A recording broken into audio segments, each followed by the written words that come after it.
Hi, I'm Ervad, a free-to-play and game player in Raid Shadow Legends. Today is day 10 on the Helicath fusion. We jump into Dungeon Divers. This is what we need to get done. We have 2 hours 20 left on the event, and we are around 200 points shy, a little less than, so it won't be too much of a problem. In any case, all of our daily energy is going to go into Fire Knight, as we want to predominantly get this event finished before champion training drops tomorrow. With that in mind, we'll once again start with the first stage of normal Doom Tower for the day, pick up our extra bit of energy, and as was requested in the comments, as soon as this run is completed, I'll just jump in and show Leoris's build, who I use to solo farm the normal wave clearing. Here's my Leoris in Savage and Broken. Total stats, just over 6k attack, 100% crit, 250% crit damage, and enough accuracy to land his debuffs on the majority of PvE content. It's also nice in PvE against champions that have low resistance that we're able to get some speed just over 200. Obviously, the skills are booked out, and the masteries, I've gone down to Helm Smasher. I have picked up Cycle of Violence, which isn't a typical Arena Nuka mastery, but because I use him in a lot of wave clear content in Doom Tower when trying to go for minimum turns and in normal, I like it for that. I also use him as a Minotaur farmer, and he can also in this build farm Nightmare 12/6 if one wanted to, which I don't.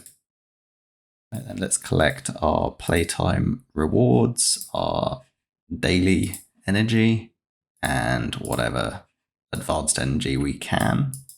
Gives us 438 energy, and we can jump straight in Fire Knight, click on the old super raids once more, get our team that we have been farming with predominantly, and get going. We won't actually lose a battle, but that's there for doing Doom Tower secret rooms. Anyway, let's just jump in, and I'll catch you back when we have finished these runs. And then we have done our 12 multi-battles. Collect those artifacts, and let's see how we've got on in the events. As you can see, we've managed to finish the Dungeon Divers.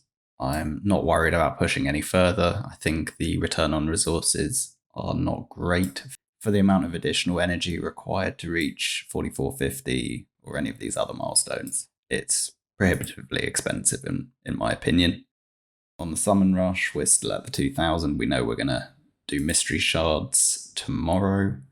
And on the Artifact event, I've actually ended up pushing quite hard. I had quite a lot of gear that I wanted to kind of roll up, and it seemed like a reasonable time to do it. But I am now completely silver broke, as I only have like 12 million silver left. So I've spent like 20 million so far on this event. I'll have to find a way of recouping some silver before the next artifact event drops, and definitely want to build up a bigger silver stockpile for any future fusions, just in case we have similarly difficult events.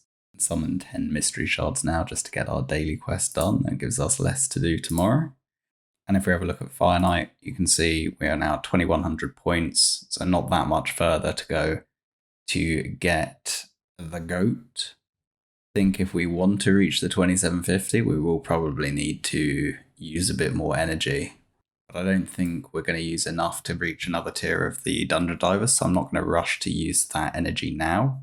I'd rather wait and see what we need to get done in the champion training, and then use the extra energy whilst the events are overlapping. In terms of our energy reserves, we still have not dipped into our tag team arena energy yet, so we still have 300 energy there.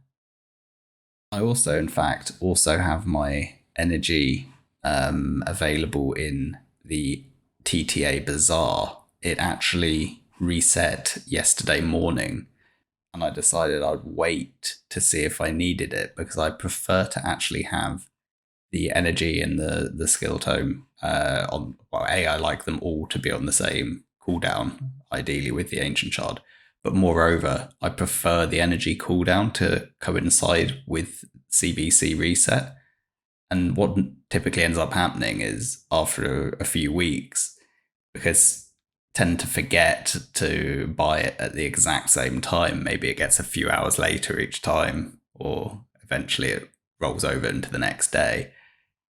It ends up starting at the beginning of the CVC in the first week, say, and then by a month or 2 months later, it's gone past the end of CVC. So I might as well try and delay it a bit and get it back in sync, since I don't need the extra 300 energy for any of the events so far. If I can keep that in my back pocket, if we do need it before CVC, we still have this as an option as well. But what we can do is buy these accessories, which I'll undoubtedly be selling because they're usually terrible. Other than that, I will say I have noticed that tag team is definitely easier since they expanded the tiers. I am now no longer manualing all of my gold 4 TTA fights. I have a series of presets set, and typically I'm able to just farm these now on auto. I'll just show you a couple of quick runs. We'll just get a few fights done. I have my team, I have like multiple arena nukers now. Obviously that Trunder I pulled like a month ago is now fully built. Still not in my best Savage. I'd say my best Savage sets are on Luris and Seer. And then past that, the next best attack-based set is on Trunder, and my best defensive nuker set is on Formin. This third team here, I do alternate between a double nuker with Candrafon instead of a Suga, or a single nuker in just Tormin, and then have a Suga protecting. It very much depends on the team that I'm facing. This one, because it had a high damage dealing nuker and Foley who can block revive, I felt it was probably more risky to bring a double nuker. These are pretty high team powers, so I'm not sure whether fighting this on pure auto is the right thing to do, but I just don't have the energy to do the long form, so we'll just give it a go anyway. Be quick. Fight 1. There we go, and fight 2. Very close to a clean sweep. Get to rinse and repeat.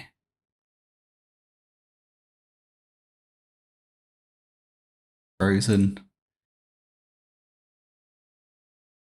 In retrospect, on this fight, it would have been better if we'd had some kind of buff strip.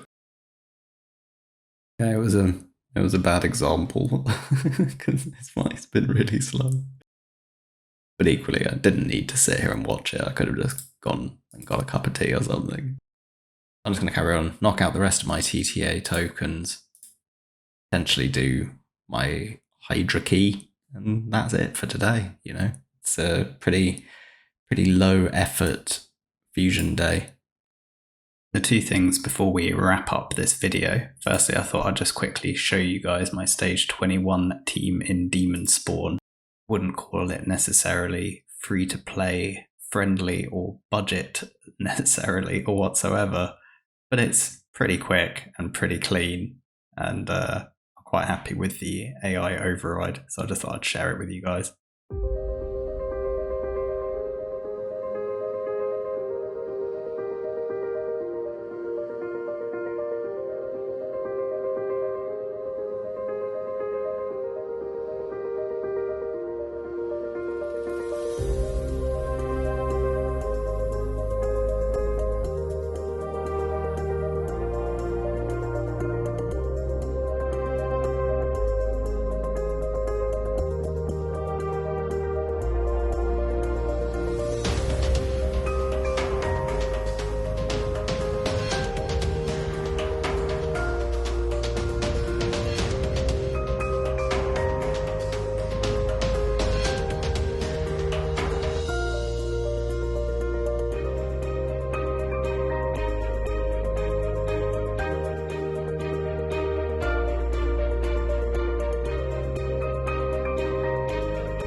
So there you have it. It's around 2 minutes to 2 minutes 30 each run, obviously 100% because of Duchess. We could speed it up, but I haven't decided what tier 6 to get Crew Traxxer, and obviously Gorlos could be ranked up to 6-star as well and given mastery, so there's definitely some scope for improvement. I am using Magnar instead of Candrathon, mostly because of affinity, particularly on the Valk wave. Magnar just gets through it much more cleanly. And last of all, there was a question about what builds I had on that very budget team that I had configured for Fire Knight 20. We have Apothecary here running around 250 speed with a high effective HP. You could probably have lower HP and higher defense would actually serve him better. And then the resistance doesn't matter. You can get a little bit of crit to help his heal. That's always helpful. But really, it's just the speed and high defensive stats. In terms of masteries, he's in a clan boss style build, so he has Giant Slayer. I did used to use him in clan boss, hence those mastery sets, and obviously the skills are fully booked.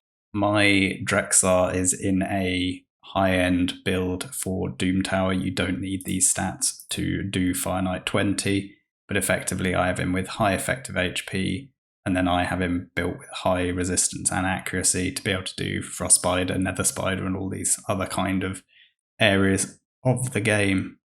And then in terms of speed, nothing special. For me, his skills are done where it matters. Really, the passive is very strong, and I actually quite like his A2 being booked because I do use him in a number of secret rooms. And then lastly, in terms of masteries, I have Giant Slayer. I am running him in lifesteal rather than regen, so I do need Giant Slayer. But obviously, if you run him in a regen set, you could go down either to Eagle Eye or to Unshakable, depending on how you want to build him. Meanwhile, my Soulbond Bowyer is built for the Secret Room rare attack and Spirit rare. So in a stun set with high attack, 70% crit, high crit damage, and enough accuracy to land her debuffs, and around 200 speed. Her skills are also done, and in masteries she has Fearsome Presence. I will build a second Soulbond eventually, and I'll pick up Helm Smasher on that one. And my Armiger is just in a mismatch of pieces. I was trying to get him to work for Dark Fae 120 to create an auto team without Allure, but I haven't managed to get that one to work consistently yet. So these stats are not tailored towards Fire Knight 20 at all. These are really based on Dark Fae stats. If I was building him just for Fire Knight 20, I'd try and get as much speed as possible, 100% crit and around 225 accuracy. And then obviously if you can get any crit damage beyond that, then that's useful. But really he's just there for the A1. The skills are obviously booked out. And in terms of masteries, mine really hasn't gone very far at all. Just a little bit of just one tier 4 basically. And then lastly, my Stag Knight is in a damage dealing build, but around 240 speed. Again, more accuracy than required for Fire Knight 20, only 225 really needed. And then I used to have him with high effective HP, but I've since moved him to be more of a damage dealer. I did used to always run him with 100% crit anyway, but I've tried to build more attack into his build, see if I could speed up my Faction Wars clear. Although, to be honest, it didn't even speed it up, so it's kind of pointless. And that's that. Those are the champions I used in Fire Knight 20. So it's a fairly easy day in terms of the fusion. I might try and do my Hydra Key later today.